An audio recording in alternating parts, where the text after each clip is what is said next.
Certified Professional Coder Quiz CPC Exam Practice Questions. Question 1. Russell has been a type I insulin-dependent diabetic for 20 years without any complications. 2 days ago he began to experience episodes of blurred vision. During one of these episodes Russell stubbed his left big toe. Today it is extremely inflamed, painful and has a small ulceration. He saw his primary care physician who determined that Russell had a diabetic ulcer of the left big toe. Select the correct diagnosis codes for this encounter. Option A, 250.83, 707.10, V58.67. Option B, 250.81, 707.15. Option C, 250.81, 707.19. Option D, 250.83, 707.15, V58.67. The correct answer is option B, 250.81, 707.15. B, 250.81, 707.15. Question 2. Vanessa saw her primary care physician 3 days ago. At that time, the physician diagnosed a urinary tract infection and prescribed an antibiotic. Today, the culture and sensitivity from the earlier encounter was returned from the lab. Based on the lab report, the physician concluded that the UTI was due to E. coli. The physician decided to change Vanessa's antibiotic. After speaking with Vanessa on the phone, the physician called in a prescription for a new antibiotic. Select the correct diagnosis code, S, for the original encounter assuming that the physician reviewed the culture and sensitivity and documented her findings prior to billing for the encounter. Option A, 041.49, 599.0. Option B, 599.0. Option C, 599.0, 041.49. Option D, 041.49, 599.89. The correct answer is option C, 599.0, 041.49. C, 599.0, 041.49. Question 3. Mrs. Ashworth is 2 months post-partial mastectomy for breast cancer. She is still undergoing radiation therapy for the breast cancer. During the hospitalization for her mastectomy, she was found to have another primary malignancy in her kidney. She presents to her oncologist today for further workup relating to the kidney cancer. While she is in the office, the physician also examines her breast and determines that, unfortunately, the cancer is still present in the upper outer portion of her left breast. Select the correct diagnosis codes for today's encounter. Option A, 174.4, 189.0. Option B, 189.0, V10.3. Option C, 189.0, 174.4. Option D, 198.0, 174.4. The correct answer is option C, 189.0, 174.4. C, 189.0, 174.4. Question 4. Mrs. Ashworth is 5 months pregnant and presents to her OB/GYN for management of her gestational diabetes during the antepartum period. Select the correct diagnosis codes for today's encounter. Option A, 648.03, 250.00. Option B, 648.01. Option C, 250.00, V22.2. Option D, 648.83. The correct answer is option D, 648.83. D, 648.83. Question 5. What HCPCS Level II supply code would be reported for a 2 mg oral administration of tacrolimus? Option A, J7525. Option B, J7507X2. Option C, J7599. Option D, J7507. The correct answer is option B, J7507X2. B, J7507X2. Question 6. Jennifer is diabetic and must check her blood sugar regularly. Her primary care physician supplied 2 boxes of lancets to her for use in checking her blood sugar. Each box contained 100 lancets. What HCPCS Level II code would be reported for the supply of these lancets? Option A, A4259. Option B, A4258. Option C, A4259X2. Option D, A4258X2.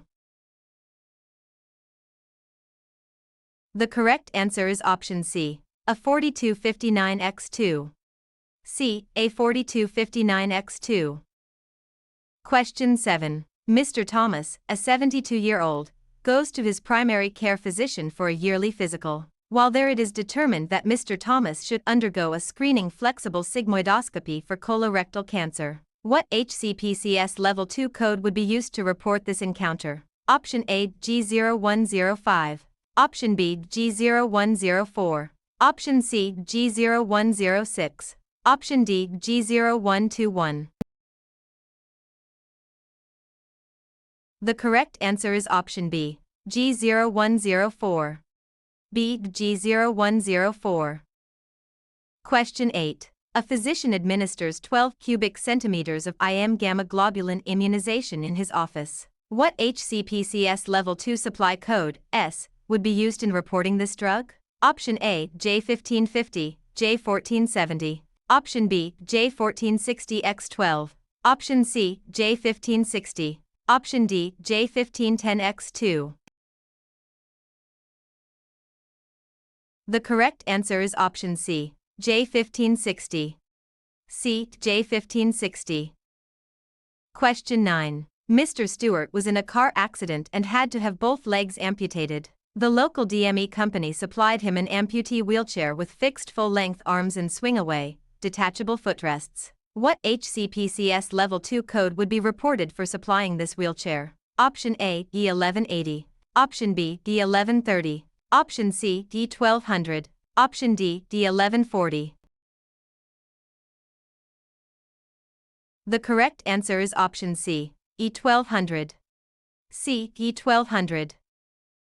Question 10. Which of the following is a key difference between add-on codes and modifier -51 exempt codes? Option A. The modifier -51 exempt codes are never reported with a modifier. Option B. The add-on codes may be reported in addition to other codes for services provided during the same encounter. Option C. Add-on codes are never reported as standalone codes. Option D. An add-on code is never reported if the service provided is a component of a more comprehensive service provided during the same encounter. The correct answer is option C. Add-on codes are never reported as standalone codes. C. Add-on codes are never reported as standalone codes. Question 11. The phrase separate procedure when listed in parentheses at the end of a CPT code description means that option A. The code should always be reported separately whenever the service described by the code is performed. Option B. The code should not be reported separately if the service described by the code was a component of a more comprehensive service provided during the same encounter. Option C. The code should only be reported if the service described by the code was the only service provided during the encounter. Option D. The code should only be reported when a separate physician performed the service described by the code. The correct answer is option B. The code should not be reported separately if the service described by the code was a component of a more comprehensive service provided during the same encounter. B. The code should not be reported separately if the service described by the code was a component of a more comprehensive service provided during the same encounter.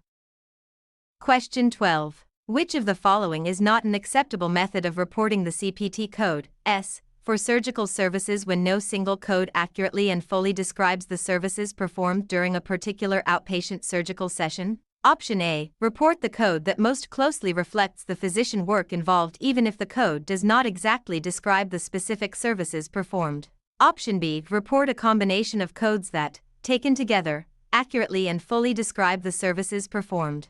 Option C. Report the code that most closely describes the services performed, modified by either a -22 or a -52 modifier as appropriate to reflect the differences between the description for the code and the actual services performed.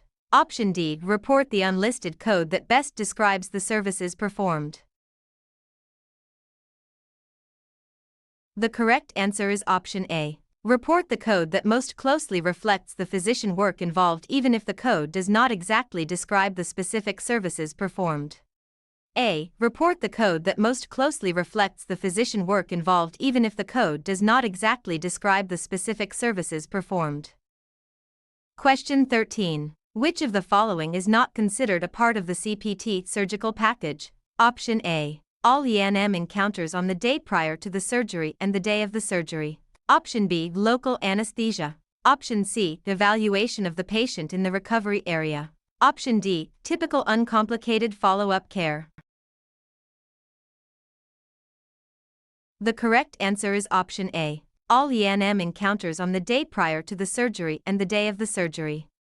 A. Call E&M encounters on the day prior to the surgery and the day of the surgery.